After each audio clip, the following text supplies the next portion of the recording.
Welcome to the Raleigh Board of Selectmen meeting of March 9th, 2015. The time being 7:04. I call the meeting to order. As a reminder, this meeting is being video and audio recorded. And Mr. Conley's in the audience tonight. Would you lead us in the Pledge of Allegiance, Steve? Sure. I pledge allegiance to the flag of the United States of America and to the republic for which it stands, one nation, under God, indivisible, with liberty and justice for all. Thank you, Steve.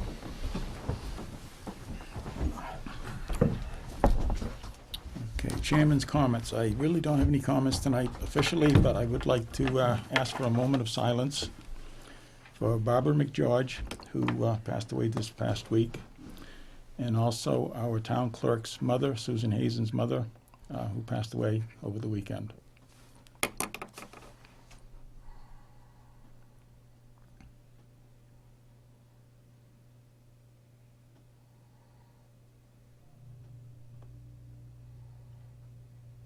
Thank you. Okay, citizens' query will be from 7:05 to 7:15.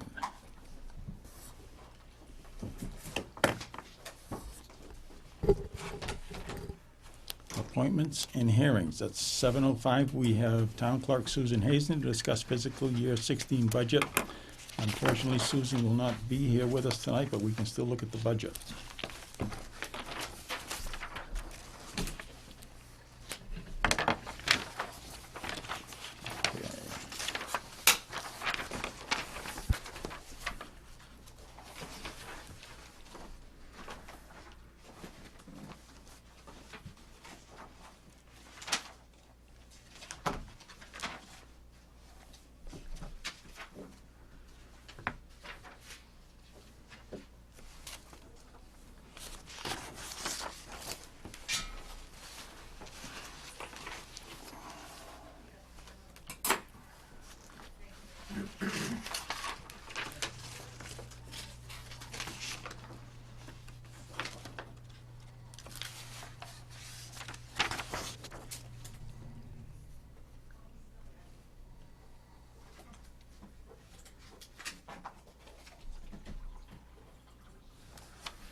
Budget seems to be within the guidelines.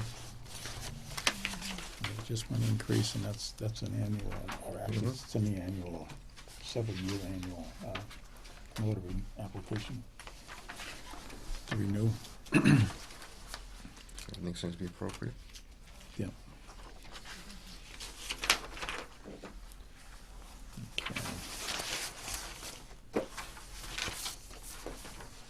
I would like to at least make a disclosure on this particular budget, in that I am also the election warden.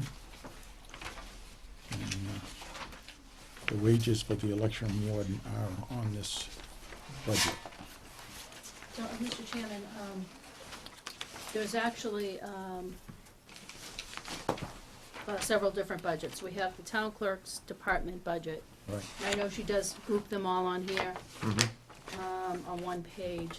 They do not appear like that in the town meeting budget. Okay. So there's the town clerk's office, that's one separate entity. There's 3 lines there. There's the registrar's budget. Yeah. then there's an election department budget, Right. and then there's a constable. So there's Okay. 4 separate, so if you would wanna take any action on that tonight, we can set that aside for next week, or, we can just hold off until next week. Yeah, we can do that. Why don't we just hold the warrant, the election budget out? And you can review that next week. And we can review it next week, and if we have a quorum, we can get it passed. So the other 3 budgets, is there any further discussion or comments or questions? No? Would you I'll like give you a that? motion. I'll give you a second. Okay, motion made and seconded for the 3 budgets excluding the election warrant. All those in favor signify by saying aye. Aye. Opposed? Motion carried.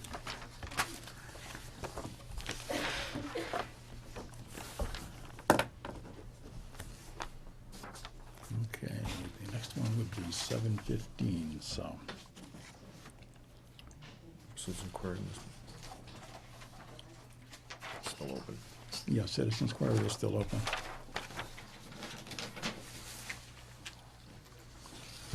Okay.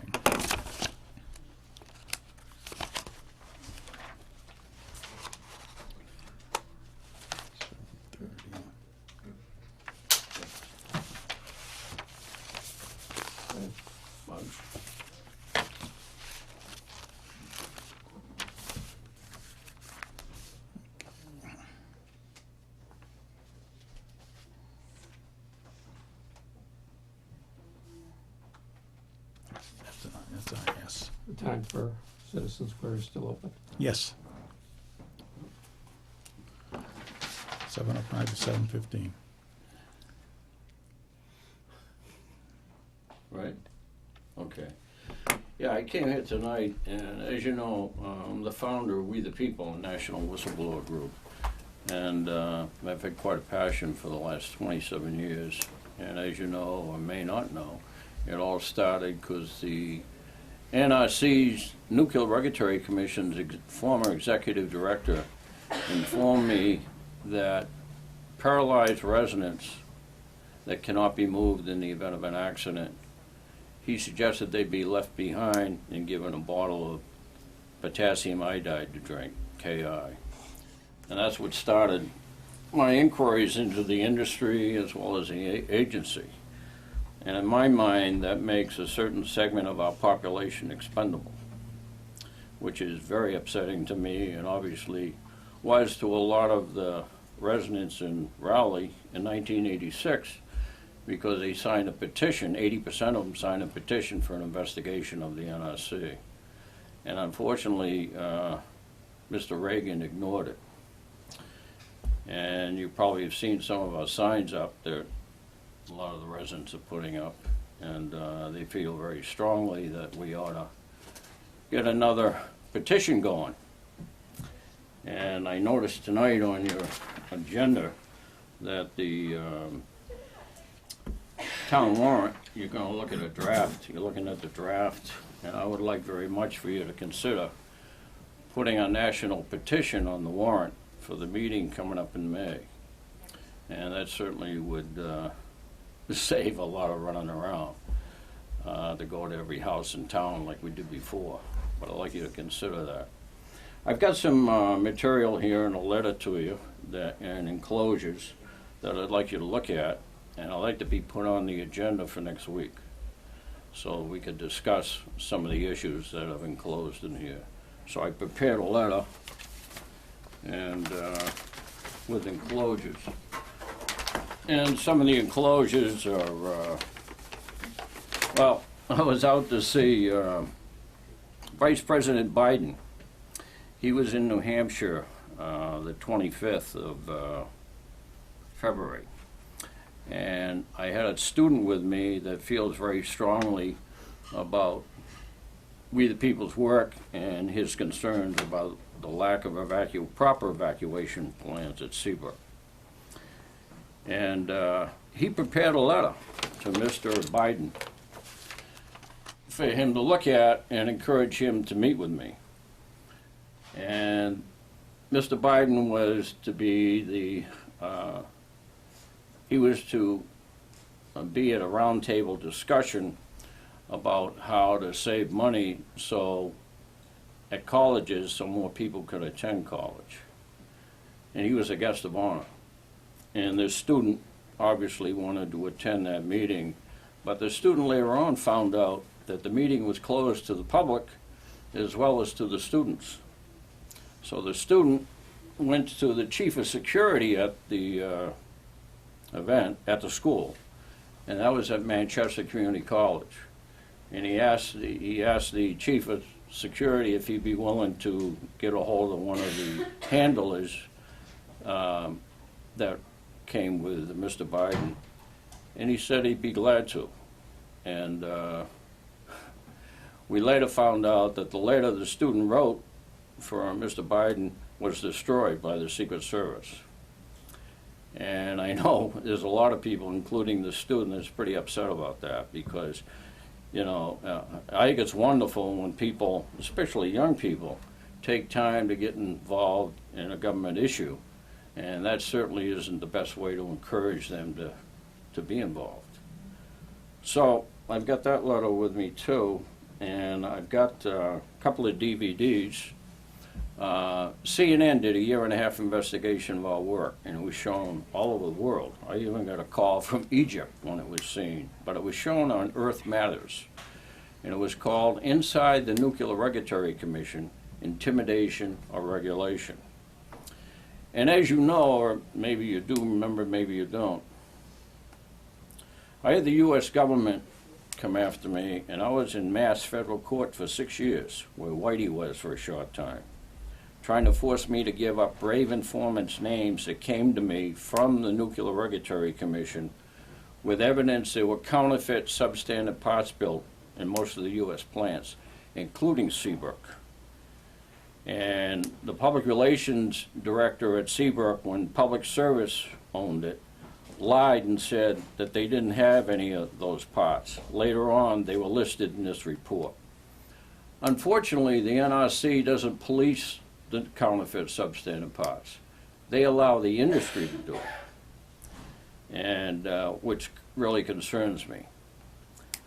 But anyway, and recently I was out to Seabrook. We're kind of running out of time, Steve. I got another appointment at 7:15, so All right. How many more minutes have I got? you're actually at 7:17 now. How many minutes? Can I get a minute to Just- close up? Yeah, just close if you will, please. Okay.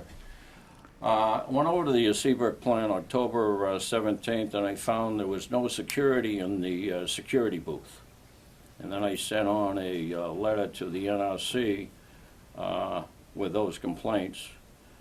And then later on, 3 weeks later, the NRC sent me a letter and said they found serious security problems at Seabrook the day before I was there.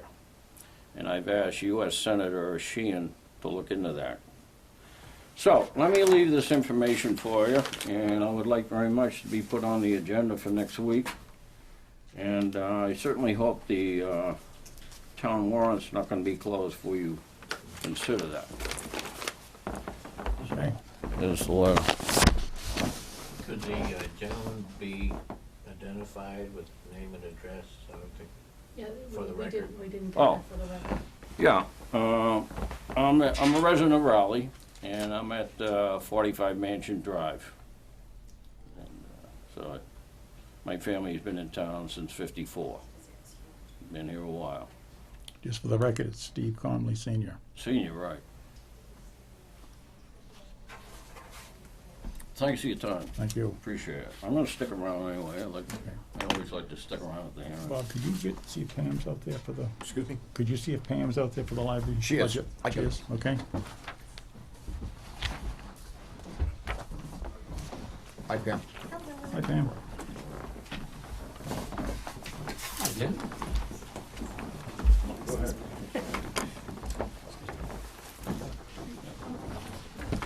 Okay, 7:15.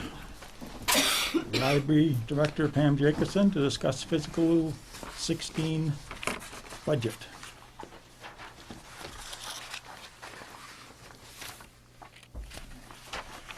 Okay, I can read your letter into the record. Sure, thank you. It's to the Board of Selectmen, Finance Committee, Town of Raleigh, Library Director, Board of Library Trustees, re-fiscal year 2016 budget appropriation request submitted February 26, 2015. Dear Sirs and Madams, in presenting this budget request, the Raleigh Library Department has followed the guidelines for salaries and wages, which was one-step increase and 1% COLA. This works out to 2.86% increase for salaries and 2.76% for wages. They are slightly different due to the leap year in 2016 and longevity benefits. On the expense side of the budget, there are two unavoidable increases. The network assessment from the Merrimack Valley Library Consortium is determined across the 36-member libraries with a formula based on total circulation for the year, total holdings within the database, items owned, and the expenditure for library materials, items added. Due to these factors, our assessment increased by 4.73%. The requirement for state aid eligibility is that the library spends 16% of its overall budget on library materials. Therefore, any increase in the overall budget must be accompanied by an increase in the line for library materials. When the salary, wage, and MBLC assessment are added to our budget, the result is a 2.36 increase in the library materials line in order to meet the state requirement. Factoring in all the above and keeping all other lines level funded, the overall increase in the library department budget request is 2.5%. Thank you for your consideration in this matter. Pamela Jacobson, Library Director. You got anything to add to that, Pam? Well, I guess I would only add that, the assessment increase, we're sort of a victim of our own success. The more circulation and the more materials and the better, stronger, more robust budget we have for materials, it kind of catches up with us the next year in that the use is spread across the whole library. So if they're using Raleigh more and Boxford less, that's going to show up in the assessment formula. Okay. Doesn't sound That's the positive part of the assessment.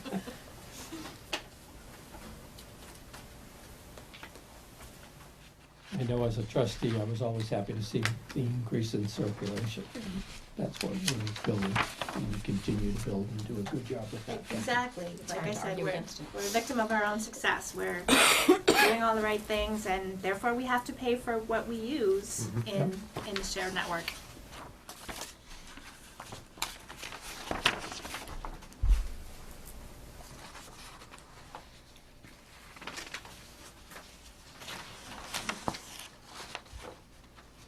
I'm happy to answer any questions that you have on the specific numbers or. Are there any questions or comments? I don't have anything else to add. How much has the increase in usage gone up? This past year was pretty level. I would say over the past 5 years, it's like 12%. Wow. Anything further? Entertain a motion? I'll give you that motion, Mr. Chairman. I'll be happy to second that. Motion made and seconded to approve the budget for the library and transfer it to the committee. All those in favor signify by saying aye. Aye. Opposed? Motion carried. Thank you very Thank much. you. Thank Thanks, you. Pam. Good job. Thank you very much. Thank you.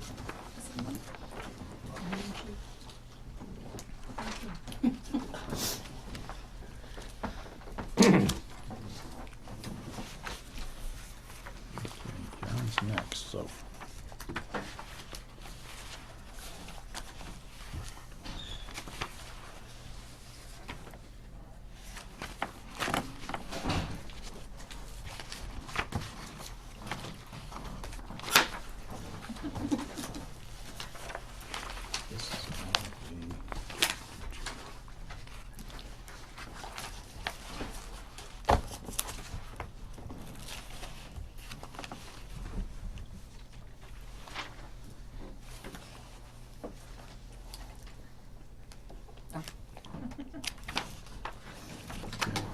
This is all the- You got a copy of the budget?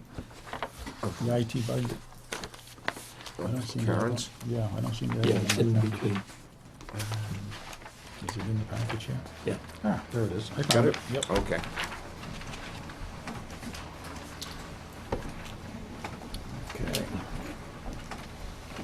Thank you very much. Thank you. Thank Thanks, you. Pam. If you want to, with Karen, though, she said she'd come over early. Karen's okay.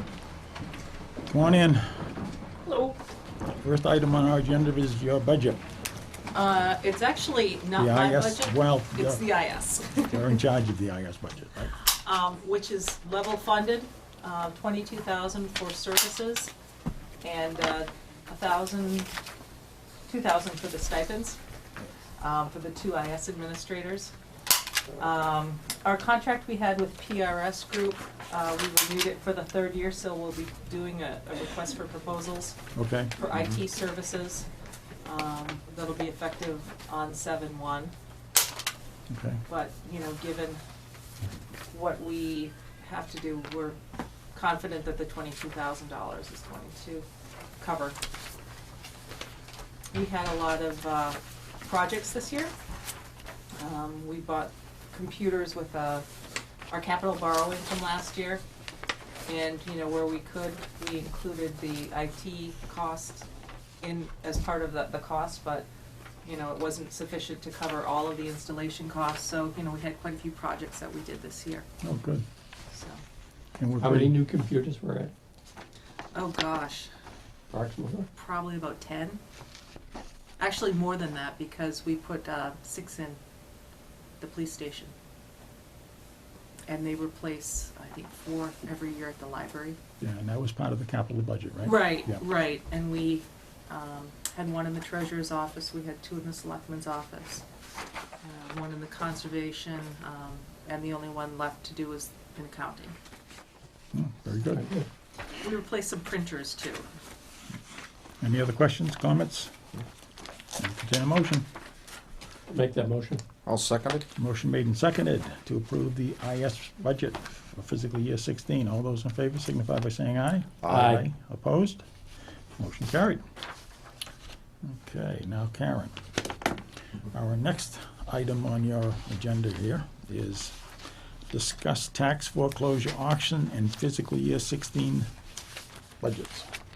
Which I'm assuming are the IS budget, is that the one? Right, Yeah. that's the only one that I Okay. have so far. So, we have accumulated a few properties, through the tax taking foreclosure process, and, it's time we, disposed of some of our surplus properties through an auction. And, Chairman Mary and Sean McFadden, the assessor, and I had sat down and looked at a list of the potential properties that we had available and kind of went through them to see which ones we thought would be good candidates for auction.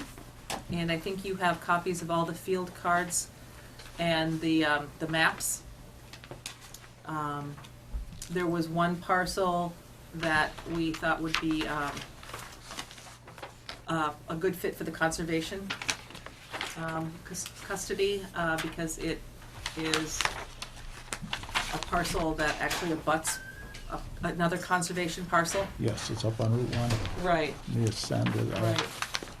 And we had 4 other parcels that we had identified as something that the town might potentially want to look at in the future, so we withheld them from the list. Right, And then everything else that you have is basically on the list. okay. So I don't know if you've had a chance to go through these. There should be a field card and a map for each of them. For each one. But the next logical step would be, if you have any properties that you say, no, we don't wanna sell this, as far as the Board of Selectmen goes, and we would send out, kind of a questionnaire to all the other town departments and say, you know, do you have any information about this property? You know, is there anything we should know? Do you think this would be a good candidate? There is one property that has a house on it, another one that has a cottage on it, and most of the other ones are just pieces of land. You know, some are landlocked, but, you know, maybe an abutter is interested, and it would be nice to get them back on the tax rolls. Right, So, you know, with your blessing, I'd like to, you know, request information from the other departments, and see what kind of feedback we get. And then I would come back, you know, in a couple of weeks and let you know what I found out. Okay, is there any questions or? Mr. Chairman, I had a conversation with the treasurer this afternoon, so we would be thinking of having this auction sometime after town meeting. Mhm. So it would be well after to give everybody enough time Time to think look at about it, everything. look at and them, yeah. think Right. it's ready. Right, right. So if you And- haven't actually had a chance to look at the information, we get some nice Sunday afternoon when the sun's shining and it's 50 degrees out, you can, and watching the ice melt, you can That'll be July. kind of go through them, and if you see anything that jumps out at you, Sure. definitely let Karen know. And we will need to procure the services of an auctioneer. Yes, yeah, Um, there are, and they are out there, right, those land. Oh, definitely. land type auctioneers, yeah. Definitely. I know some of the other towns have been doing it Mhm. as of late, so, Right, right. It's a good way to get land back on the tax rolls. yeah, and that's the rate we're going, we're gonna need it on the tax rolls. So if there's no further comment, although Bob's still looking, I'll give you a minute Yep. for that, Bob. Oh, fine. Okay, Go through it. why don't we I'll entertain a motion to allow Karen to send out the notices to the town departments to inquire about the properties. I'll make that motion. I'll second. Motion made and seconded. All those in favor signify by saying aye. Aye. Opposed? Motion carried. Thank you, Karen. Thank you. Was Yep. that my last item? Yep, that was your last item, I think, unless you All right. wanna, you got anything else for us? Oh, I don't think so. Okay. Thank you. Thanks, Karen. Okay, our 7:45 appointment is Highway Surveyor Patrick Snow to discuss snow and ice deficit spending. That's gonna be about 15 minutes away. So we can go down to new business. Can you pass that? That's your thing. Just pass it. I'm not looking forward to the.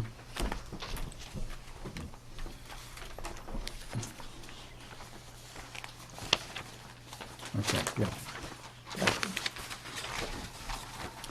Okay, new business item number 1. And it's a letters of resignation from Jack Cook from the Cemetery Board and Selectmen. It's dated March 2nd, 2015. Attention, Town Clerk. I, Jack L. Cook, would like to notify you of my resignation as Cemetery Commissioner for the Town of Raleigh effective March 2nd, 2015. Sincerely, Jack L. Cook.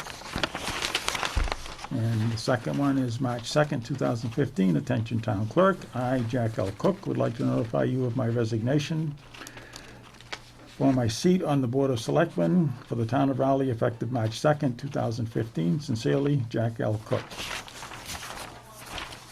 Is there any comment or questions?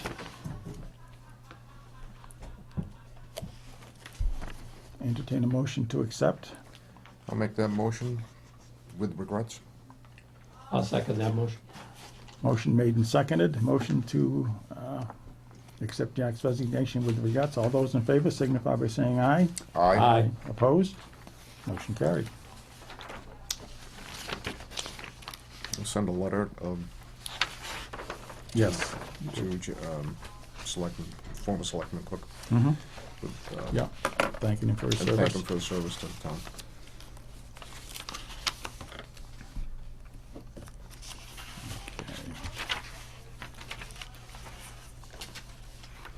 We can go to new business number 2. And that's signed contract with USI Consulting Group for Gatsby 45 services. And we still have to hold off on this. It is not yet ready for the selectmen to sign.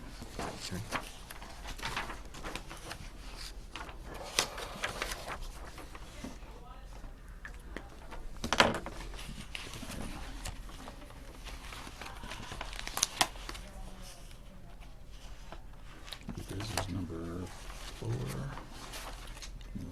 Business number 2. Okay, discuss street layout hearing for Hawksworth Village under new business number 3. The town's attorney has been working on a street acceptance review, and it looks like this will be ready for a layout hearing on March 30th. I recommend that the Board of Selectmen sign the time for 7:15 because we have the Central Street information hearing at 7:30. So we can put that on the agenda before the Central Street information hearing? Do we need a motion? Yes. I'll make that motion. I'll second it. Motion made and seconded. All those in favor signify by saying aye. Aye. Opposed? Motion carried. Okay.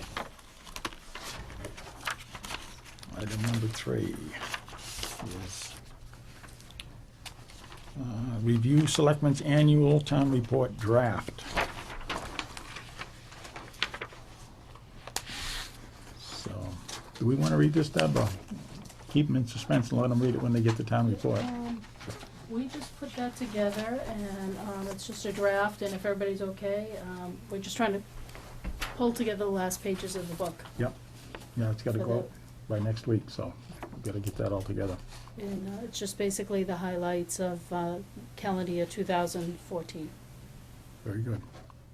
The only comment I would like to make is that I'll get mine in by Thursday Okay, for the Raleigh 375 committee.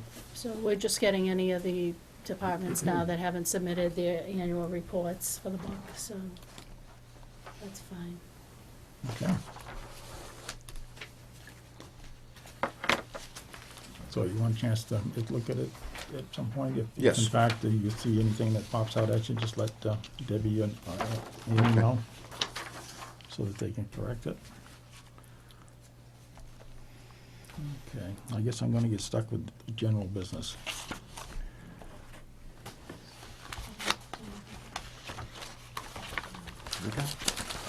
It's the Mass Oh, yeah. Physical Board. I jumped the gun.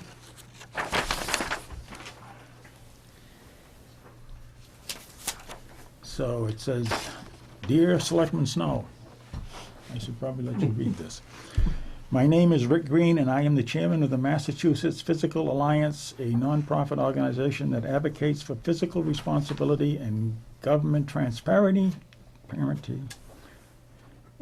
in the Massachusetts legislature. I am sending you this letter because sufficient votes taken recently on Beacon Hill may impact your community. The General Court revised the rules by which it will govern itself over the next 2 years, and both the Senate and the House amendments were offered to require that the cities and towns be provided with a preliminary estimate of local aid for the next year by March 15th, thus making the municipal budget process easier. The House version of this proposal was drafted by State Representative Angelo D. Imola, Republican of Bridgewater, as amended number 5 to House 215, and it was defeated 118 to 38. The Senate version was put forward by State Senator Bruce Tarr, Republican of Gloucester, as amended number 9 to Section 7, and it failed by a 29 to 7 margin. During the same debates, State Representative Kevin Kouros, Republican of Oxford, suggested to the House a requirement that properly submitted, locally approved home rule petitions be acted on within 120 days.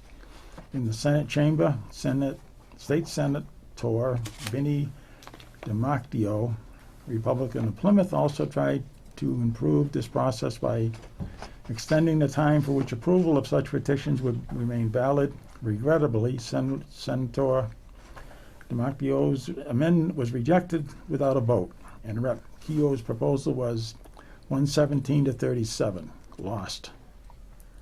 To see how the lawmakers from your community came down on these and other roll call votes, please visit our first of its kind real-time state legislative scorecard at www.massphysicaliscor. No, fiscal Scorecard. You know, they should put spaces in there. They should. .org. Unfortunately, as you probably are aware, this is a par for the course in Massachusetts. In fact, we were one of just 4 states to be given an F grade by the Sunlight Foundation for the way our state government operates. Once you've learned more about this the stance our community representatives and senators took. We encourage you to contact them and either thank them for voting in favor of a better budget process, or ask them why they voted the way they did and urge them to reconsider in the future.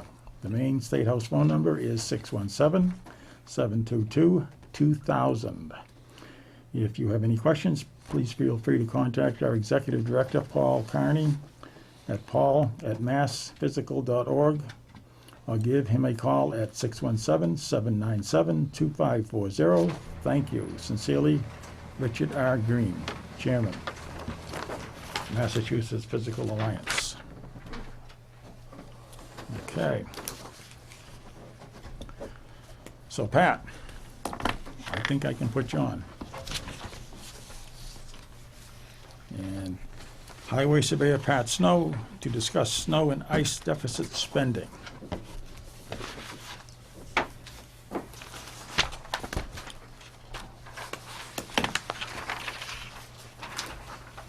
Okay, Pat has given us a package here.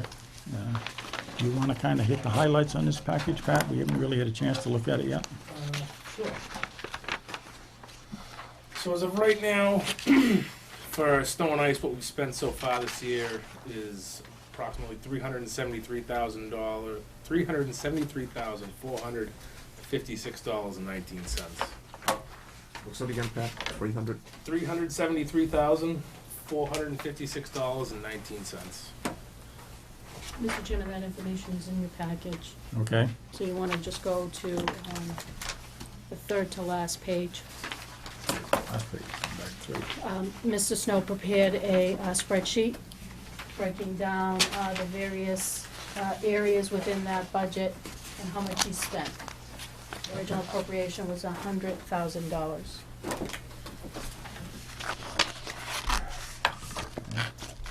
So I guess the best way to kind of summarize the very large amount of money we've spent this year is we've received a very large amount of snow as well this winter season.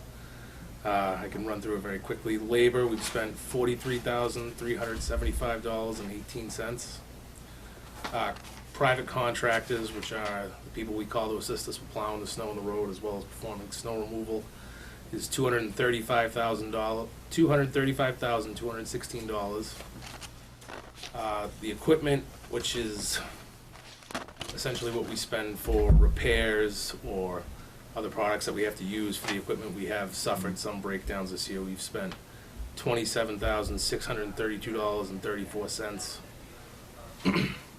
Materials, which include the sand, the salt, and other products we use, is $55,980. And the gas and fuel, which we've consumed so far during this winter season, is $11,252.70. Okay.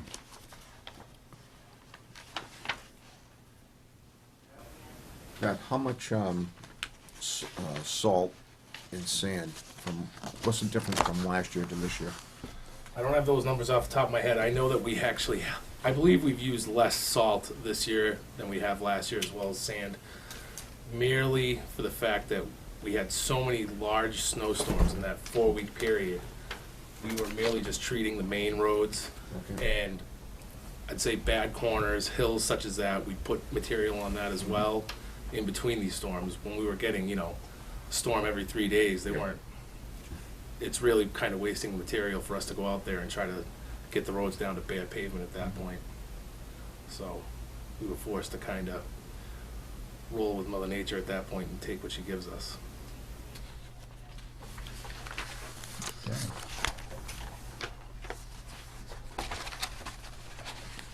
And I notice in the package, Pat, you have an operational plan draft here. Yes, we've been kind of working on operational plan down there to,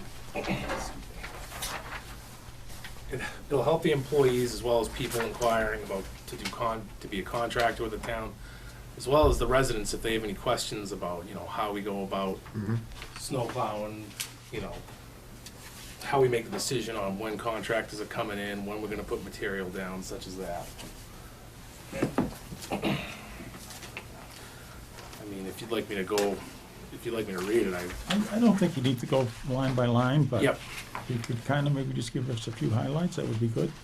The equipment, what we have for equipment, the dump trucks, the loaders, what we do to maintain it during the beginning of the year. You know, sanders are usually loaded into the trucks around November, October sometimes, depending on what the weatherman says every now and then. Throughout the year, the sanders are run even after winter, just to make sure that things keep moving. Maintenance is a huge aspect for us, so that way there we can avoid problems during the winter breakdowns and such and whatnot. The contractors usually receive their contracts September. I expect them back by November 15th, the latest usually. We are always welcoming new contractors, people to inquire. That's how we basically select them. Other than that, it's by carryover. We inquire with the contractors we had the previous year, make sure they want to come back, and that's how we go about it. But we do keep a running list of people that are interested in plowing for us. The snow plow routes, those are created by myself and the foreman. We have 3 sanding routes for our main trucks. We're the only ones sanding in town. We do not hire any sanders. And there are 11 plow routes in town between our vehicles and the contracted equipment. And roughly, every time we call it, the routes are set up to essentially take 3 hours for the contractors. We have to pay them a 3-hour minimum, and every route is set up so that many trucks it takes 3 hours. Most of the routes are in tandem. There's only one route in town where there's one truck on it, and it's actually the town hall here. It's the 3 town buildings, as well as 3 roads in town that are near this location. Column procedures that we have, essentially, it's either made by myself or by the police department. Usually, once we get a coating of snow, I contact the foreman to notify the staff to come in. We'll treat the main roads. It depends, every storm is different. You know, you get a coating that you can usually treat off. Anything more than 1 inch, 2 inches, the road's gonna have to be scraped down, otherwise you're gonna be throwing a lot of material down the roads trying to get that much salt off, as well as taking into account of the timing of the snow during traffic time, you know, morning, afternoon commute, weekends. Moisture content. Yes, exactly. snow, How cold it is out, the salt. Everybody, you know, a lot of people think the salt will just magically take it away, but you have to have the right temperature. Even sunlight and traffic does take an effect on how the salt works. This time of year, the salt works great. The sun is a lot higher in the sky. The sun itself does a great job just melting the snow on its own this time of year. But times during January, late December, it just does not have much of an effect. And we've had a tough one this year, haven't we? Yeah, yes, we have. Yeah, Yes, we besides have. the snowfall, we've had the extreme temperatures. Yeah, We haven't, I mean, I believe today was the warmest day so far this year. Right. If you're in New England, today was balmy. Exactly. The priority of the roads of the town are the main roads are the main priority during a snowstorm. Secondary roads are obviously our next concern. The main roads are roads that consist of the central arteries in town: Haverhill Street, Central Street, Weathersfield, Glen Street, Cross Street. And the secondary roads are more of subdivisions in town, such as like Wilson Pond Road, Tenney Road, roads such as that.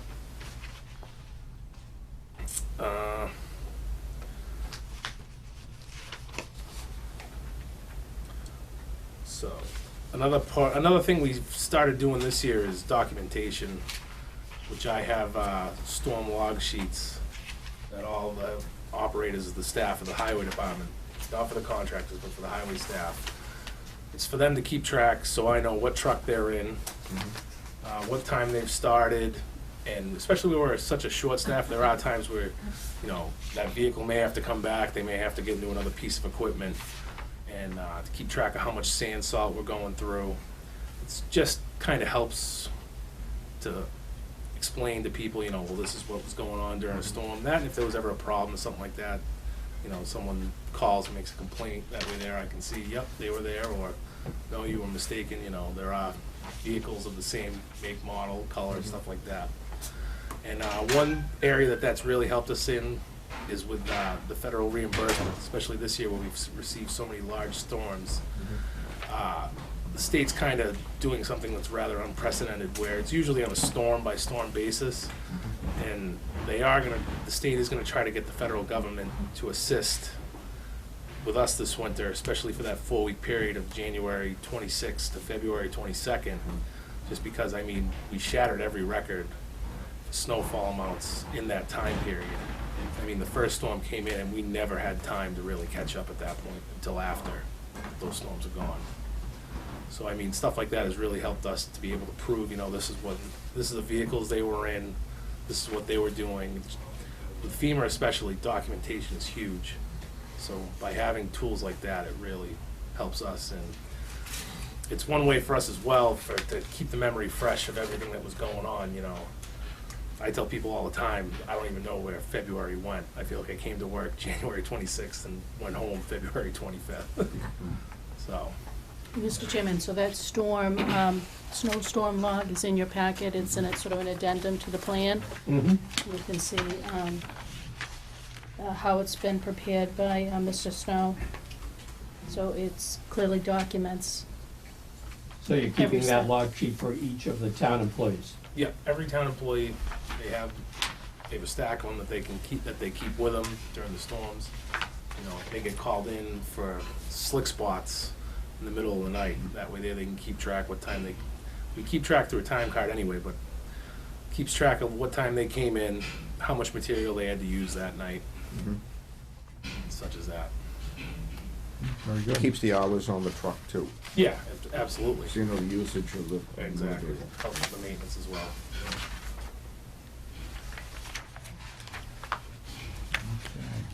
I just can't pass up the opportunity to make a comment. I appreciate you taking the time to widen Bennett Hill, because it got down to one car lane, and we have quite a bit of traffic on the road now. Yeah. And you came by and widened the road.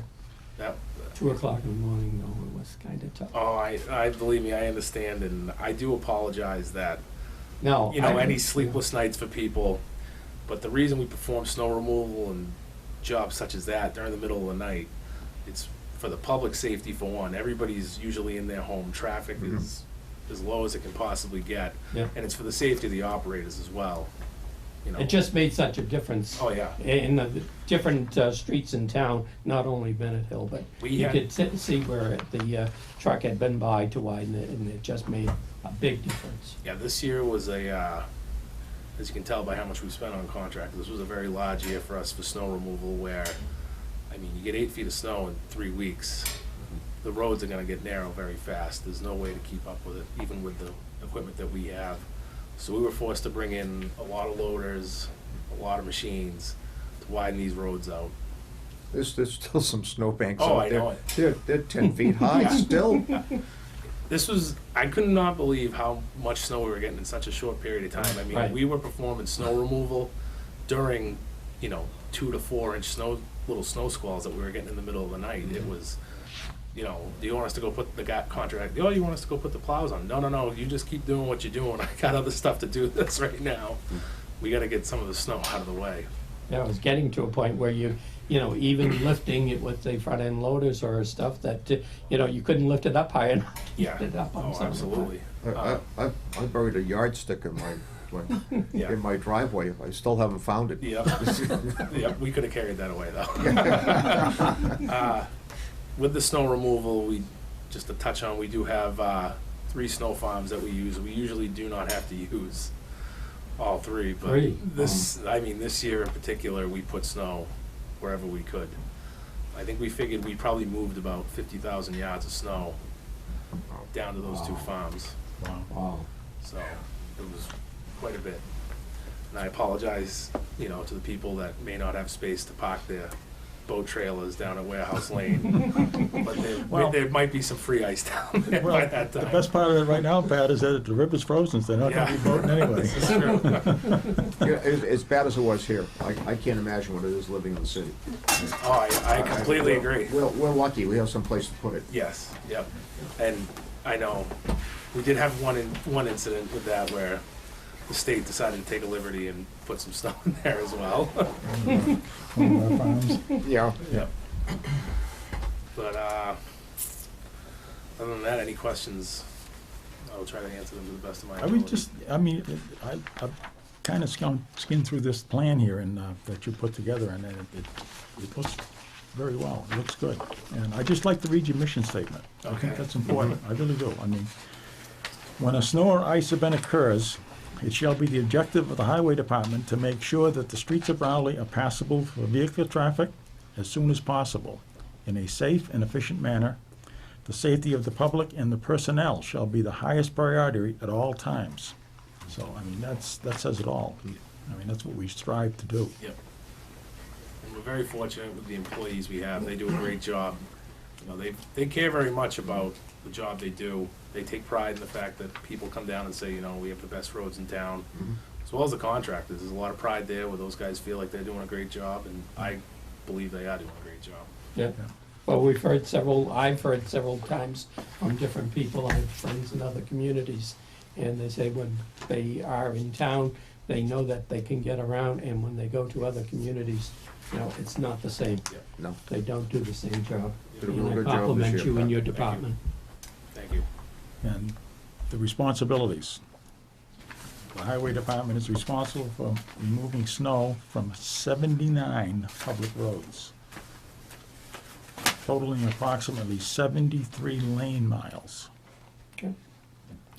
Additionally, the highway department plows the town facilities and park areas, including town hall annex, Pine Grove School, police department, fire department, library, Girl Scout camp, Eris Park, recycle center, Pingree Farm Conservation, and Hunsley Hill. So we spread you out pretty thin there, don't we? Yeah. We really do. Like I said, we're lucky we have a excellent group of employees and contractors who, the contractors especially, have stuck with us for many years, and I mean, it does make my life a lot easier where they know exactly what they have to do, where they have to be. They get the lay of the land too, so they know Exactly. exactly how to plow it. Well, that's great. So, is there something we have to act on, Deb, tonight, or? Yes, so the Board of Selectmen, in accordance with the statute, Chapter 44, Section 31D, needs to approve that deficit spending. Okay, that's the last page on the Yes, so folder. if we just use the chairman's form as the master. Okay, you want me to read that, or? Well, I think Yes. you're gonna have to approve what he spent, and then if there's, Oh, okay. That's. Yeah. Oh, I'm sorry, I didn't have the form, I just had the section of the chapter itself.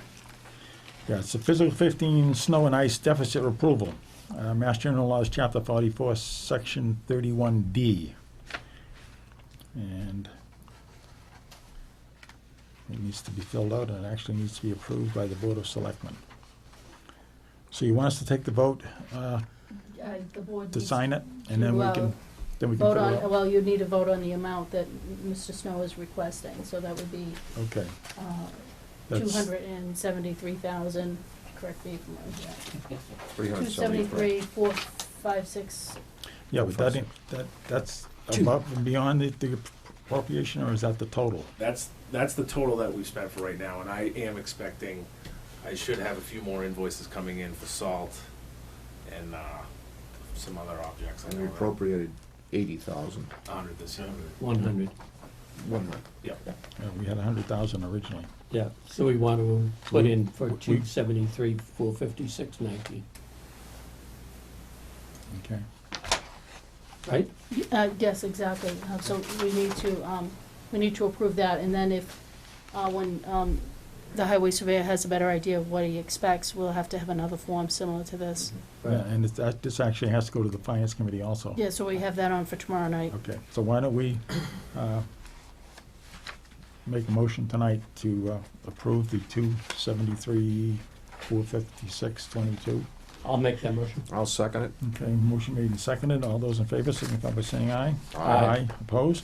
Motion carried. And we can sign that tonight, Deb? Yes, please.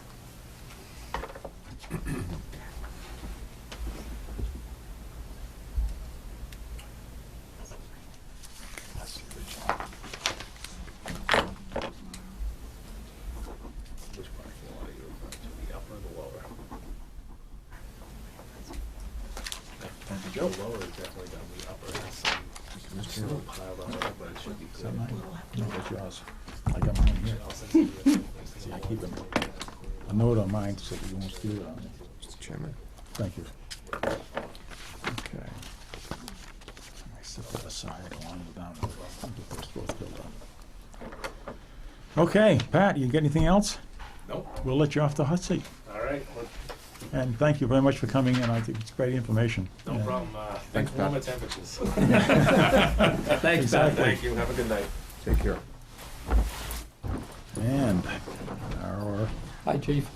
fifth appointment for tonight is at 8 PM, and it's Fire Chief James Broderick to discuss proposed fiscal year 16 Fire Department budget and REMA budget. Good evening, Chief. Good evening. How are you doing today? Not bad. That's good. And the Chief has submitted his budget.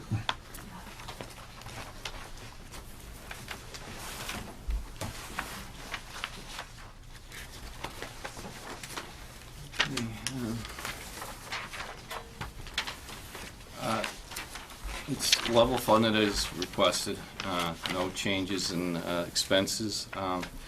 The wage lines have the 2.25% that's been approved by the Selectmen. So the wages for the fire chief will be $84,840. Wages for the full-time captains is $155,288, and the call fire wages come to $85,000 for a grand total of $325,128. Expenses are $119.93. The station and equipment lease is $20,000, and the subtotal for expenses come to $139,993. For a grand total of $465,121. Break it down a little bit more. The overtime, I'm asking for approximately a $3,000 increase over last year to $40,000 versus $37,772. The call wages went up slightly to reflect the pay rates. And that went from 83,027 to 85,000.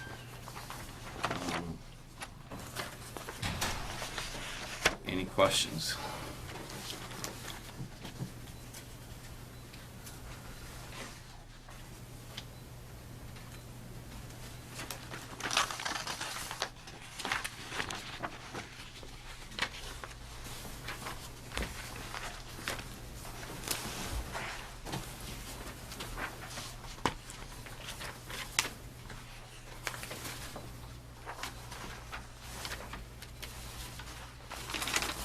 I did notice you put an addendum in for, Yes, I was going to go over that stuff here after Okay. we get done with the basics of this. REMA, the REMA one. Yeah, the REMA, again, was level funded. Okay. This last year, $4,000 for the director's stipend and $2,099 for expenses, which is a total of $6,099. Again, no big changes. Okay. What I added to it all, we'll start off with the addendum because I forgot to put it in. So we have a laptop computer at the station that runs on the Windows XP that we got through a fire grant back in 2007. We use it a lot for training, and I do pull a lot of things off the internet. And now that Windows XP is no longer supported, I don't dare get into the internet with, I don't want to jeopardize the network. So I'm looking for some money to replace that laptop with another one similar in style. Yeah, did you put that on your capital Yes, I did. plan? Okay, so we'll be looking at that. Yeah. And for the other next thing, and then we'll get into the two big things. For emergency management, I asked for some consideration of buying some signboards for the town, as we don't have any. And if you remember back during the 375th anniversary, we borrowed one from Georgetown, and we rented 3 from NERAC down in Beverly, which is the Homeland Security Council. They worked out very well for us, because not only do we have it for the parade, but because St. Mary's had their septic system replaced. We had to find another polling place, and it was the easy way of getting the message out. Unfortunately, you know, we were fortunate this time that they had them there. If they're not available, we don't have access to them. We did get charged rent for them, and I think we've come to the point now, the town is trying to get information out. We've saturated all the possible ways we've can with the Connect City, a Code Red type thing that we have, the newspaper, the websites, the town cable channel. But we need some way of getting a quick message out, and these signboards are really the best way of doing it. We can put them where we think they really need to get the word out. Pat and I got really good at setting them up last year. They're not cheap. They're $15,000 a piece. And I'm looking to see if we can get 2 of them for the town. It would be available to any town department whenever they need to be. Most likely they're going to be stored at the highway department, because I have no place to really put them there. Even when they fold up, they're kind of big. But they would be available for any function, you know, any way we need to get a word out quickly. And so we are looking at requesting some funding to buy 2 of them. Be nice to have 4, but 2 is really what we could get by with. Actually, I believe, isn't the water department looking into buying one of those too? Yeah, so that's actually something that we'll have to continue to look at. Yeah. So, I If- mean, at least. Depending on if we are able to, what we're able to afford with capital funding now. I think Exactly. everything is Yeah. questionable at this point, Yeah. until the major issue of the school increase is resolved. Involved, exactly, yeah. Okay, the next one. You're on the radar, so. Okay. The next one is the municipal fire alarm system. This year I've spent $12,000 to repair it. It goes back to at least the 1950s in town. Some of the wire is still the original 2 line that goes from here to the station, I believe. Most of the wire is at least 40 years old. There is some stuff that was put in recently, the late 90s, that run up Route 1 to Turcotte Memorial Drive. They don't make parts for it anymore. There's what they call a Form 4, which is at the fire station right now, which receives these telegraphs. And the technology goes back to the Civil War. Bob could give more of a class on it than I can, so I'll just hit the highlights. It's an old technology that's seen its days. It's obsolete. The Form 4 that we have in the station, the parts were last made for it in the 80s. Anything that we have to replace now is remanufactured by L.W. Bills over in Georgetown, and they take the old forms, change out the cards, you know, and keep them running that way. So everything is like whatever's good from another one they put onto this card to make it work. How many boxes are there now, Chief? There's 35. 35 boxes? Right, and there's 35 boxes, and there's 1, 2, 3, 4, 5, 6 town-owned buildings on the system. This is where it's going to hurt. There is a replacement that's out there that will do 2 things.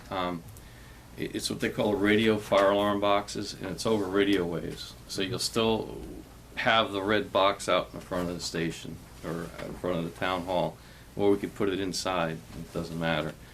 And it sends a radio transmission to the new receiver that we'd have. We'd have to have 2 of them, one at the police station, one at the fire station for redundancy. It'll send in the signal as to box 133 box 19, box 117, whatever the box number is, they'll still do that. If the fire alarm that's in the building is what a newer addressable system, it'll actually tell you what is caused the alarm to go off.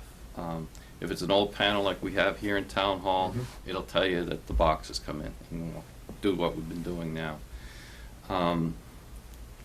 The fire alarm system, even though they're not on the fire alarm circuit right now at the highway garage, we'd be able to, that would be able to tell us what zone came in the building. The fire alarm that's in the library would tell us that it's a sprinkler activation, smoke detector, a pull station, so we know what actually caused the alarm in the newer type panels. Their 2014 price is $20,000 a piece. What that allows us to do is it'll receive the radio telegraph box. It will receive the 100 mil, which is what we have now, the wire. It will receive central receiving, so if somebody wanted us to monitor, it could receive that, like some of the private businesses in town, or even the water department, the water department. What I would also propose is that all the town buildings that have a fire alarm box on it, we would buy the transmitter box, which is approximately $4,870. And I was incorrect, it was $35,000 for the receivers. $4,870 per box. So to get the 2 receivers and to put the radio transmitters on the buildings that currently have the 100 mil Gamewell box would cost $99,000 to $220,000. What I would also like to do is the town buildings that do have fire alarm systems, to tie them individually, so it would be like a second phase, and then that would be another $38,960 to do that. And then when that's all said and done, we would then allow the people that have the Gamewell boxes now a 3-year phase-in, which is when every other municipality's done this, that's what they usually go with, a 3-year phase-in, where they have a choice. Because we can't dictate to them what to do. There was a lawsuit against the city of Springfield a couple of years ago that went to the Supreme Judicial Court, and they ruled in favor of, I believe it was a church, that you can't dictate the type of way that the system sends a signal out. So they have a choice of getting a central receiving station, pick up like an ADT, family security team or something like that, have them monitor their fire alarm, but they have to then put 2 dedicated phone lines in.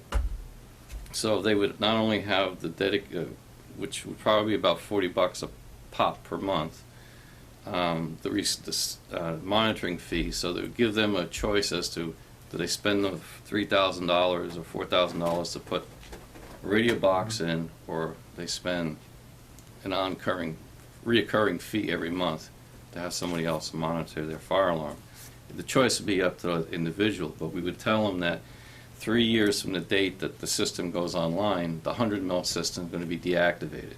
So they have that long to come up with a plan. But that would be sent out to all of them if we get this funded. What's the maintenance now on the wire system? There is none. It's if we have an issue, we deal with it. And up until this year, we never spent more than $2,000 a year on the system.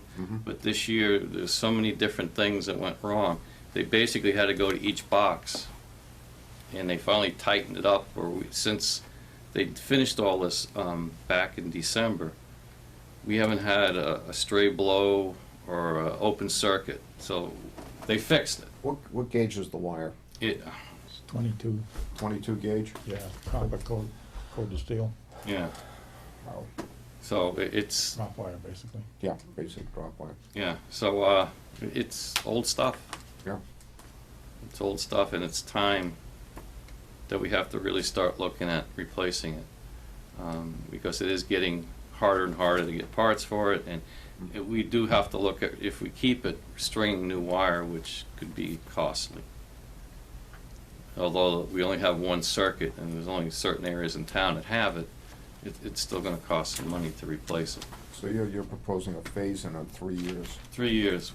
Once the town gets it up and running and our buildings are online, then it would give them, well, we did the same thing, so then it would be 3 years from the time we have it up and running that they have to make a decision as to. Again, how many boxes we have? There's about 35. 35, so 10 years. Yeah, you couldn't make it any less than that. They recommend not longer than that too, because then they'll just drag the feet. Yeah, we have to give them the opening. If you say 3 years, it's gotta be 3 years. Yeah. Okay. So the whole project is $138,180. Sounds like a good thing to put out a proposal for funding. You It's. got any sources of funding, Chief? I wish I did. Yeah, me too. I wish I did.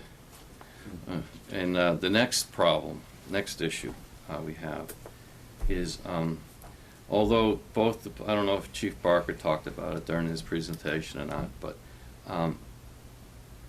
although both departments have done a lot to improve their radio capabilities over the years with interoperability and picking up dead spots with repeaters and what have you, we still have several areas in town where if you're on a portable radio, you can't get back to the base, whichever one it may be, police or fire. And one of the things that we're looking at, would like to do, is get what they call voter repeaters for the other end of town, which would pick up all the dead spots, and for both departments to get that type of a system. And Mark Emery knows more about this than I do, so if we get forward on this, I'll bring him in to talk about it.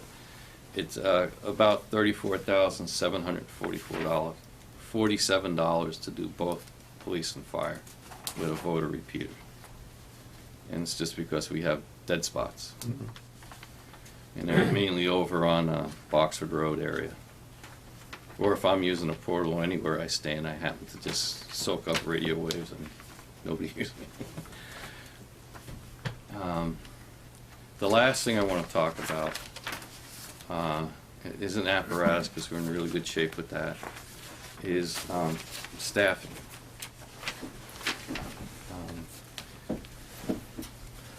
We have to look at doing something shortly.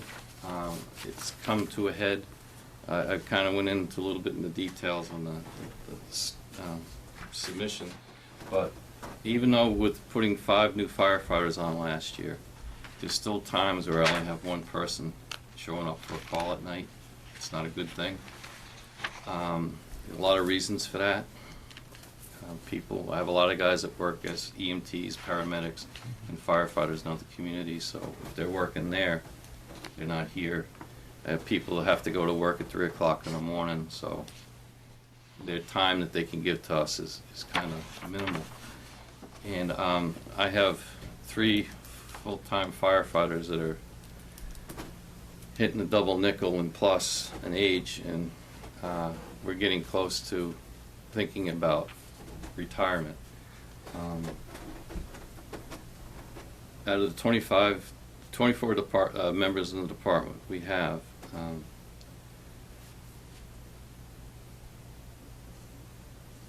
most of them are, let me see, where was I? Most of us are over 40 years old.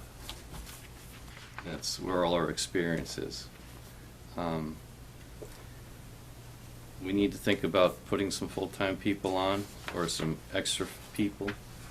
I don't have an answer as to how much it's going to cost, because I don't know what a starting rate for a firefighter is, because we've never had to hire one in 17 years since the 3 of us got hired.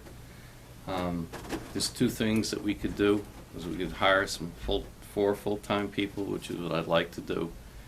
And create 2 shifts. And what the shifts would do is, one takes me off the truck where I can do chief stuff, not interrupt my chief stuff with getting on the truck. It'll allow us 7 days of coverage, 365 days a year for 12 hours out of the day. It would mean changing the work conditions for the 2 captains. So there'd be some contract negotiations that have to be done with the union. But what it would do is allow us to have have each crew work 4 12-hour days.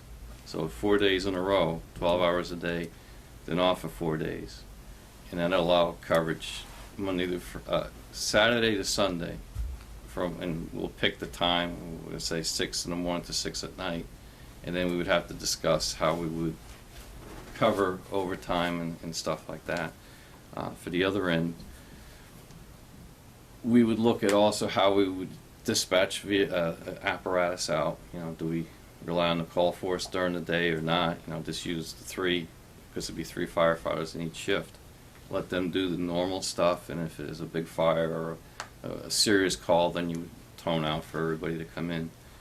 The other model that we could look at is hiring per diem personnel, which is kind of like what Salisbury does. They have some full-time staff, but they have some part-time individuals too. And then we could look at making it so that they don't work more than so many hours a week, so that you don't have benefits to pay and stuff like that. Again, I don't have any hard numbers for any of this stuff because I don't know what a starting rate would be. We'd have to discuss that. There's 2 ways that we could do that. Is we could hire part-time firefighters, or we could rely on the current call force to fill in those shifts. Both models have their pros and they have their cons, but we would need to sit down and figure out what's best for Rowley. I know Topsail does the Model 1, which is the full-time guys, 12 hours a day. And Salisbury has some full-timers, but they augment them with a part-time staff. The staff they do it 24 hours a day versus Topsail, which does the 12 hours. So what I would like to do is kind of, and it's not going to happen this year, but we got to come up with a plan for maybe next fiscal year, 2017. And I guess I'd have to come to you guys in the personnel board to get this moving forward.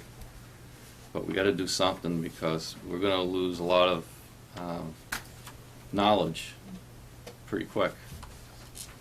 And then I'd like to have some people picking up that knowledge so that when we all decide to go, the place can keep running.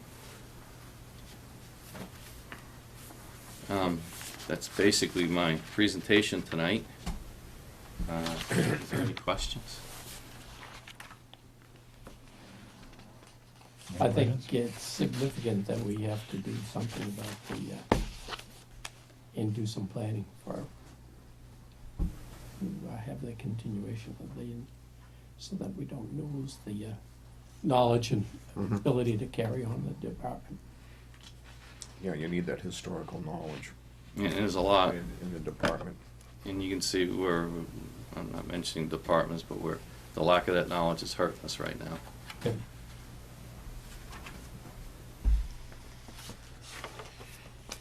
Yeah, it's gonna have to be addressed. Sooner than later. Well, we talked about this a couple years ago.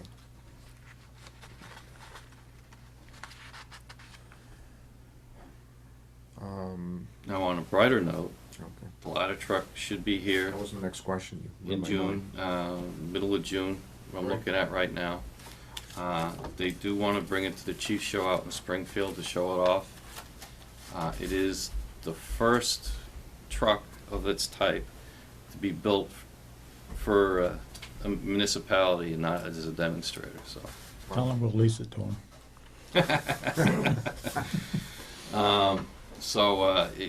It's coming, and can't wait to see it. What will it need? You know, Just transferring equipment off the old one onto the new one. So, and I've kind of got that built into the cost of the truck, all of it, moving the radios and whatever. There's nothing that we have to buy new for it, because most of the stuff that's on the current truck has been replaced in the last 6 years, so it's practically new. The only thing I would have to buy most likely is a new ladder belts, because they're getting to the end of their life, which is normal. Where's the old ladder now? The old ladder's still at the station. It's basically keeping all the stuff from getting lost. Okay. There was talk about getting rid of it now, but I said, well, then all the stuff's sitting on the floor, and That's right. you know what happens.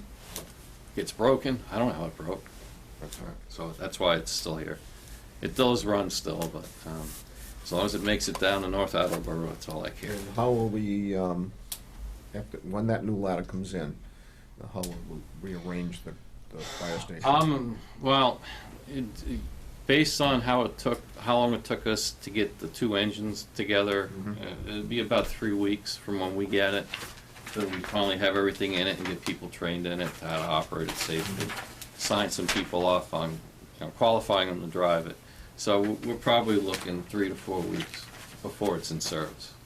Okay. And it's just because we're not gonna be very deliberate as to how we're actually gonna put the stuff in the truck, so that it's not just thrown in the compartment, but actually easy to get to. Right now, we have an empty bay prepared for it. Yes, the bay is finished. Engine 3 is sitting in it right now, but it is finished. It is ready for it. Engine 3 goes where? Where the old forestry 1 used to sit. Okay. We stiffened up the floor underneath for the extra weight, just as a precaution. I had an engineer come in and look at it. So it's all ready for it. And as soon as we know, get it here and get the other one out, we can finish up moving stuff around. The snow kind of slowed us up a little bit. Yeah, by July, we should be rid I'm of most hoping. of the snow. I'm hoping. There may be a bank or two somewhere, but The next engine to be replaced will be the Han, right? engine 4, yes. That would be the next truck, and that, well, ideally, I would say 5 years when this one's paid off, or Right. if we can move it along sooner, that'd be great, because the truck is an 87. Well, we made that plan a couple of years ago, where we Yeah. would, every 5 years, 5 we'd be years, looking yeah. at That's it. the ideal, and that way you're always Yeah. looking at, everything will be 20 years old when it's retired. And the engine from what, 2002 is, 2002. It- yeah. Basically, when that goes to be replaced, that will It'll be a be, little over 20 years old when we replace it, just because. But if we keep the program going, then Mhm. things will be good. Whoever takes over. And I think the last one I've done is the ladder truck. Okay. And on this, if I could throw one more thing in, it's not a guarantee, but as you're aware, the state's trying to combine all the storms together to the federal government. I had to send Rowley's paperwork in last Friday. Mhm. Keep your fingers crossed that Hopefully we get something. we get something out of it. The January storm has been declared an emergency, so that 48-hour period, we will get 75% back, but it'd be nice, because the other ones really hit us more. But there's no guarantees there, but if the paperwork did go in, and hopefully, it'll be the first time that they've ever done it, but hopefully we'll get something out of it. But there is a possibility. It's the first time we've really had this much snow. Yeah. All at one time, anyway. Well, we never really cleaned up from the first one. You know what's ironic? The import snow to Anchorage, Alaska, to be able to show the dog sled, Iditarod racing dogs practicing. they can have everything in my front and backyard if they want it. Well, I was thinking we could put a bunch of Raleigh snow together and send it up there. Yes. We did have, I attended a legislative breakfast Friday, and part of the breakfast was a report from the MMA on the, getting the reports in, and that they had to be in that Friday, so I'm glad to hear that you got that. Oh, yeah. report in. It was getting my budget together, and that was a real fun week last week. Speaking of budgets, Make a if there's motion? no more questions, we can make a motion to accept the fire department budget and the REMER budget. I'll make that motion. I'll second. Motion made and seconded. All those in favor signify by saying aye. Aye. Oh, Well, without Mr. Peterson here, do you want to hold that off? oh, that's right, too. Yeah, we probably could do that. Okay. Okay. Okay. We need to rescind that vote? Well, we didn't take the vote officially, but you need to just withdraw the motion. Yeah, why don't I'll you just withdraw. withdraw it and wait? Second that. Okay. That's right, too. Okay. Okay. Thanks, Chief. Okay, Thank you, Chief. I'll be back here tomorrow night. Have a good night. So maybe we gotta see Larry again tomorrow. Okay. The next item on the agenda is older business, and it's discuss fiscal year 16 Triton tentative budget. February 25th, 2015 public hearing, and a selectmen's letter to school committee on tentative budget and town's fiscal year 16 budget. Okay. Triton's proposed fiscal year 16 assessment increase is $540,449, well above the amount we requested of $215,000. This represents a 6.49% increase over last year. The school committee is meeting on Wednesday to vote on the budget. Selectman Perry will give an update on the district communications committee and school committee meeting he attended last week. If the other two towns don't push back on the school budget, then we will be faced with this huge increase. We know that the school committee can vote to make changes to retiree health insurance that will bring immediate cost savings to the district. The school has retired retirees that are not eligible for Medicare who are on PPOs and HMOs plans. With the schools and the towns funding these costs, we have to ask why they are not considering saving money that can be used in the district, especially because this is not subject to collective bargaining. Our treasurer has prepared the breakdown of the costs and has provided it to the school. We will have to wait and see what the outcome of the final decision is with the budget before we can make any decisions. So we do have a copy of the budget. And you want to give us a breakdown, Joe? Yes, I attended the meeting, and I'd like to thank Chairwoman Debbie Choate for adding a district communications meeting at 6:15 to 6:45 so that we could discuss the budget as with the numbers that they got that afternoon from the governor's proposed budget. And we got the information that it worked out that Newbury was only getting a 1.12% increase, and that Raleigh's increase would be 6.49%. And we did discuss the fact, and I presented the letter from the Board of Selectmen that we were asking for a 2.5% increase, or $215,000. And I believe it was the school committee woman, Williams, that acknowledged the fact that we put in the letter in with the $215,000 that we were offering, that we would probably, in order to meet that particular figure, would have to go for an override of $325,000. So we haven't come up with a final figure. This Wednesday night, the school committee will be voting on a final figure to present to the three towns. I'm not too optimistic. I did hear the discussion after the district communications meeting at the regular school committee meeting that several members were asking Superintendent Farmer and Assistant Superintendent Forget to come in with budgets that showed a lower percentage increase, and what that would mean to the school committee budget. Right now, they are cutting teachers just to meet this figure, and there would be additional cuts if they were to go below our 6.5 increase. we can't afford it, but we're going to see what the school committee is gonna come up with for a final. Enrollment is City. down, Joe, correct? Hmm? Enrollment is down. Enrollment is down from last year, and it has been steadily going down. And the price of education has been steadily going up. That's true.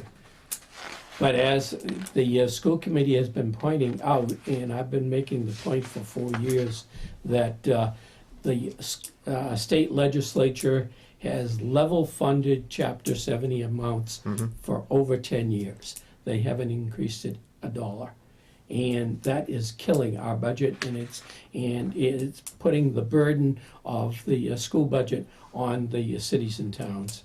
And it makes it a real burden for the town of Raleigh, For the taxpayer. to It's the a burden. taxpayer. I mean, without a this doubt.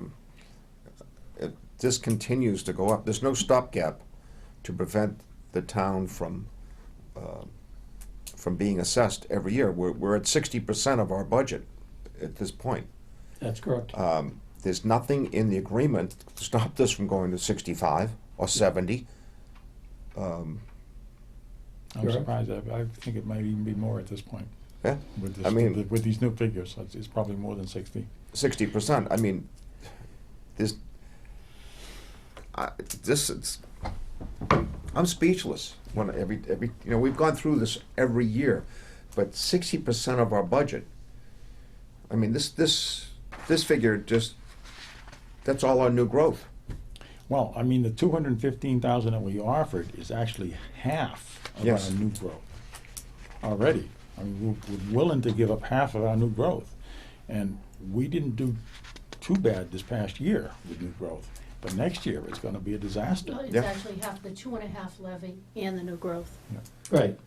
So, no, And it's, the total figure that, with our 2.5% increase in our new growth is less than what the school is asking for by over $100,000. So if you take our whole increase Our whole increase. and give it to the schools, they still want another 100,000 on top of that. yeah, it would be the 2.5 levy, the new growth, the entire forecasted for the next fiscal year, and then some on top of that.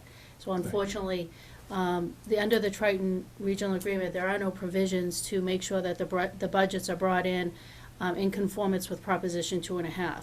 So what we're seeing is the fact that when you have a regional agreement like this, where the budgets behind, when we have to prepare a budget, if any municipal budget in the town, we have to prepare with budget guidelines that conform with what we believe our taxes are gonna go up by the 2.5%. And then if there's any new growth added to the tax rolls. So, but when you have a budget consistently coming in year after year after year, that doesn't conform with Proposition 2.5, and the only way to do that is for 2 municipalities in the district to vote it down at town meeting. You know, if the school committee is unwilling to do that, then this is the result. So eventually, what would happen? If we know that there are no other towns in the district that are going to reject this budget, then the town of Rowley, there's no point in having a general override. We're going to have to figure out a way to fund it at the expense of the municipal side. So we've heard this evening about the snow and ice costs and how high they are this year. These are the things that we're faced with, and we have to take into consideration, but it doesn't seem to be an issue with the school when they take that into consideration in preparing their budget. You know, I talked, last 7 years here, I talked about balance. There's no balance here. No, It's all lopsided. I mean, what would be attract a person to come to Raleigh? And when our tax rate is gonna be so out of whack compared to other communities.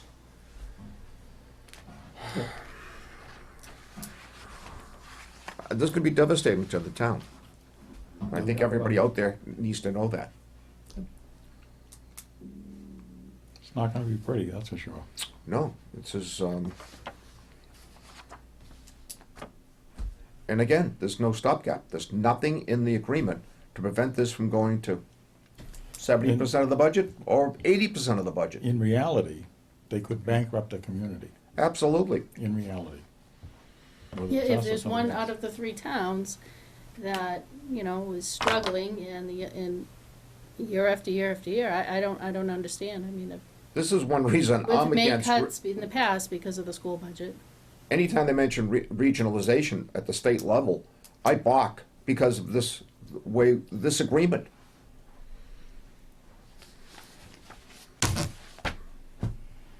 Okay. So Wednesday night, I will be at the meeting. Okay. All right, our next agenda item is fiscal year 16 budgets. And one on the list is the Selectmen.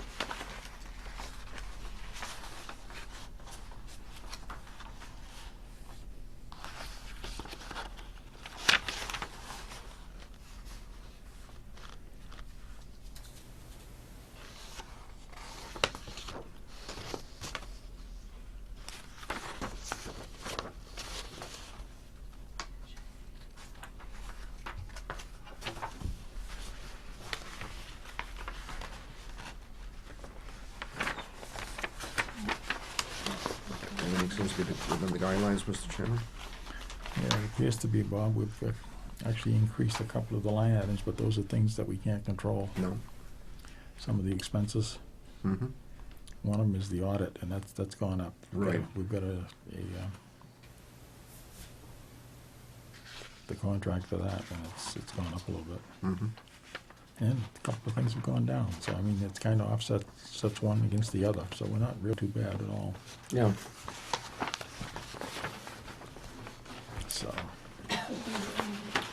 Mr. Chairman, in fiscal 15, this current fiscal year, we had to put in money to cover the cost of the fall town meeting, so that's why you see a higher number there. Okay, So we went back and level funded it for fiscal 16, though we have no money to hold any town meetings, if that's the case, but that's normally how you prefer the budget to be prepared.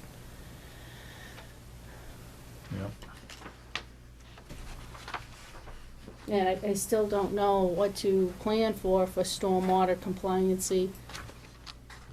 Is that the MS4 permit or? Yeah, that's the National Pollution Discharge Elimination System. Okay, because there were estimates at Friday morning given that could range anywhere from 60,000 to $1 million. It depends on what work we're gonna have to have done, and Right. at this point, we don't know yet, Right. and that's the problem. We really don't know what kind of upgrades have to be installed. So you're talking about engineering work. And the MMA has sent out another letter stating that this is an unfunded mandate. Right.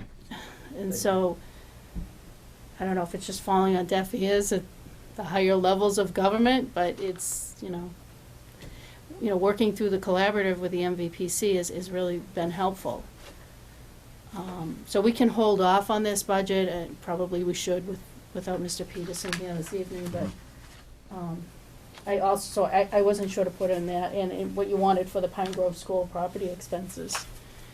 We have a modest amount in there, but, we know that there are things that are coming up. I don't know what we can afford at this point. So I know that Mr. Peterson was working on that with Mr. Murray. Some ideas of potentially some things that, Need to be, we're gonna try to work on, but given what's going on now, I'm not sure we can well, even make we it. would even have anything. So do you want to postpone the budget? Well, I feel in deference to Mr. Peterson, maybe he hasn't even seen that. Right, okay, we can do that. Yep. So the next one after that would be town council, the town council budget. And Even that one's gonna be kinda different, isn't it, Deb? So town council's level funded, that's all set. Okay. All the way down the line. So any questions on that one? That one we can probably vote on tonight. Okay, I'll give you a motion. Second. Motion made and seconded for town to accept the town council budget level funded. All those in favor signify by saying aye. Aye. Aye. Opposed? Motion carried. Okay. The next one is personnel board.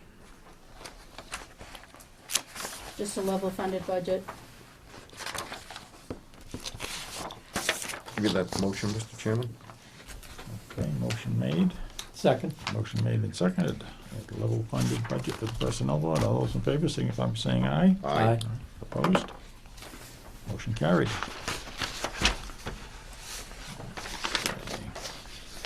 But I actually have resubmitted the planning board. I had a mathematical error in the cleaner salary line. You voted on this last week. I redid it. Okay, so this one is legit? Yes. Okay. So that would be planning board. We do have a increase on the planning board by 2.51%, which is the Merrimack Valley Planning Commission fees that we pay.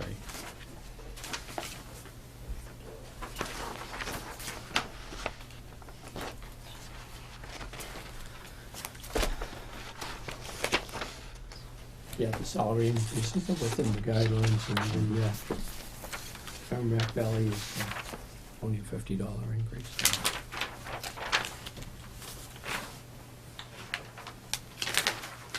I'll give you that motion. I'll second. Motion made and seconded. All those in favor signify by saying aye. Aye. Opposed? Motion carried. And the next one after that is the zoning board of appeals.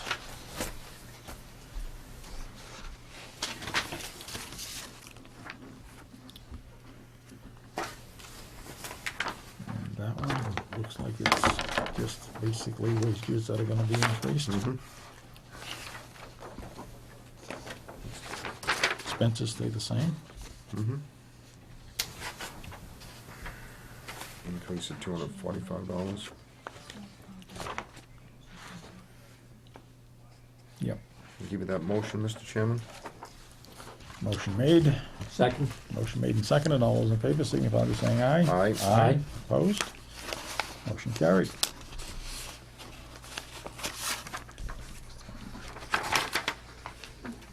Okay, the next one is the animal control and animal inspector. And basically what we're seeing is the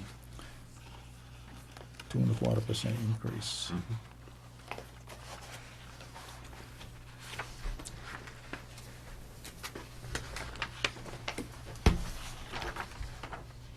Give you that motion, Mr. Chairman. Okay, I'll second. motion made and seconded. All those in favor signify by saying aye. Aye. Opposed? Motion carried. Okay, that was both the animal inspector and the animal control, right? Right. Okay. And let's see, Memorial Day, Veterans Day. Looks like a level funded. Level funded. I'll give you the motion. I'll second. Motion made and seconded. All those in favor signify by saying aye. Aye. Aye, opposed? Motion carried. It looks like it's it, Mr. Chairman. I think that's it.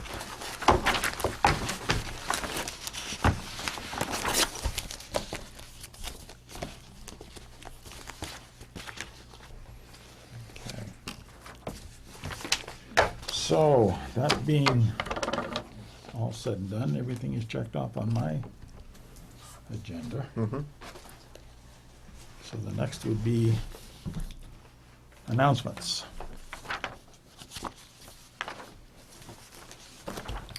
And announcements, the Central Street proposed reconstruction public hearing with Highway Surveyor Patrick Snow and Norman Brown of Bayside Engineering is scheduled for March 30th, 2015 at 7:30 PM at Town Hall.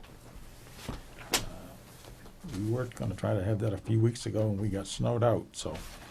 The new date is March 30th, Central Street Project, 7:30 at Town Hall.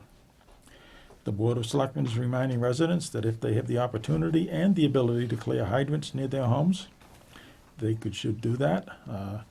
I would think by now most hydrants are probably clear, but if there's any that they can see now that the snow has kind of shrunk up a little bit with the flags there, and if they could clean those out, that would be great. May save somebody's life, as a matter of fact.